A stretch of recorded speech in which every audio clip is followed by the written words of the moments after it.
মন গড়া কোনো ব্যাখ্যা চলবে না। এজন্য নব্য উদ্ভাবিত নাস্তিক পরিপন্থী যারা, নাস্তিকতা বিশ্বাসী যারা, তারা মাঝে মধ্যে আমাদেরকে তর্কের খাতিরে নিজেদের জ্ঞান দ্বারা উদ্ভাবিত কথা এইভাবে শোনায় যে একজন ছেলে যদি তার ওয়ারিস 2 ভাগ পায়, মেয়েও 2 ভাগ পাবে না। কেন নারীর সাথে বৈষম্য করা হলো? নারীকে অধিকার কম দেওয়া হলো? দেখেন, আপনারা যারা সংসার করেন তারা প্রত্যেকেই জানেন সংসারের প্রত্যেকটা দায় ভার খরচ নারী বহন করে না পুরুষ বহন করে? নারী বহন করে না পুরুষ? নারীকে যেই টাকা দেওয়া হয় 1 মাস পরে যদি ওই টাকা চাওয়া হয় ওই টাকা খুঁজে পাওয়া যায়, আর পুরুষের কাছে যদি টাকা 1 কোটিও দেওয়া হয় 1 মাস পরে টাকা বের করা সম্ভব না। হয়তো সে সংসারের কাজে খরচ করেছে, নয়তো সে তার পরিবার কিভাবে ভালো থাকতে পারে সেই ব্যবস্থা করেছে। নারী তার পিতার কাছ থেকে ব্যাপক হারে সম্মান পায়, অর্থ সম্পদ পায়, তার মায়ের কাছ থেকে পায় যে মিরাস, এই মিরাসে যে বিধান, নারী তার মায়ের অংশ পায়, নারী তার বাবার অংশ পায়।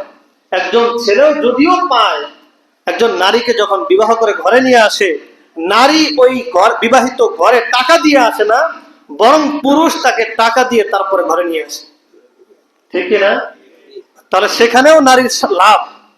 এরপরে পুরুষ যখন ইনকাম করে, স্বামী যখন ইনকাম করে, ভালো সচেতন পুরুষগণ তাদের নারীদের জন্য মাস শেষে 500, 1000, 2000 যা পারেন নারীর জন্য হাদিয়া পাঠান। আর ভাই, আমরা যারা বিবাহিত হয়ে গিয়েছি, আমাদেরকে 2 টাকা দেওয়ার মতো মানুষ এখন কেউ নাই।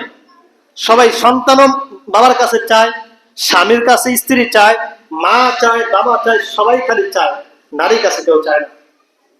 তাহলে আল্লাহ তাআলা যে 2 ভাগ দিলেন তার কারণ খরচের খাত নারীর কম, পুরুষের বেশি।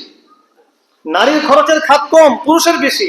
এজন্যই আল্লাহ তাআলা নারীকে অধিকার একটু কম দিয়েছেন, কিন্তু তার অধিকার নষ্ট করেন নাই, বরং সে যতটুকু পেয়েছে সেটা তার নামে রয়ে গিয়েছে। আর 2 অংশ যেটা পেয়েছে সেই অংশ থেকে পুরুষকে তার বাবার জন্য খরচ করতে হয়, তার মার জন্য খরচ করতে হয়, তার স্ত্রী পুত্রের জন্য খরচ করতে হয়।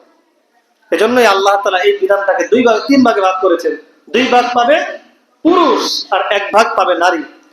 আমরা আমাদের সমাজ ব্যবস্থায় আমার আপনার আকল এটাই বলে, মানব রচিত বুদ্ধি এটাই বলে, মানব রচিত কথা এটাই বলে যে মানুষ সবাই সমান, অধিকার সবাই সমান পাবে। এটা সম্ভব না। আপনাদেরকে একটা ঘটনা শোনাই, কেন সম্ভব না।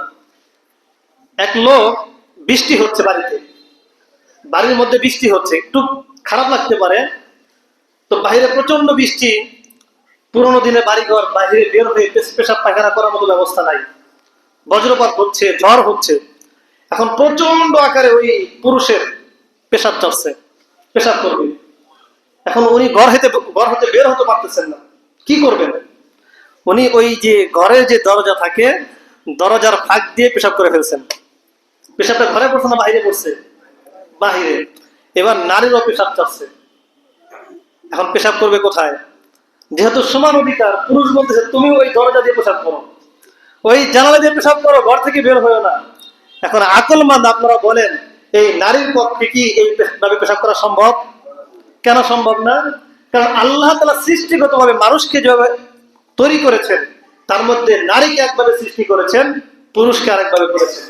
এজন্য আমার আপনার আকল এটা বলবে যে অধিকার যদি সমানই হয় তাহলে সবাই সমান অধিকার পাবে, নারী কি দোষ করছে?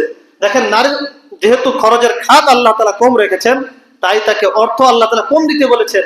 আর পুরুষের খাত যেহেতু আল্লাহ তাআলা বেশি দিয়েছেন, সুতরাং পুরুষকে আল্লাহ তাআলা বেশি অংশ দিয়েছেন।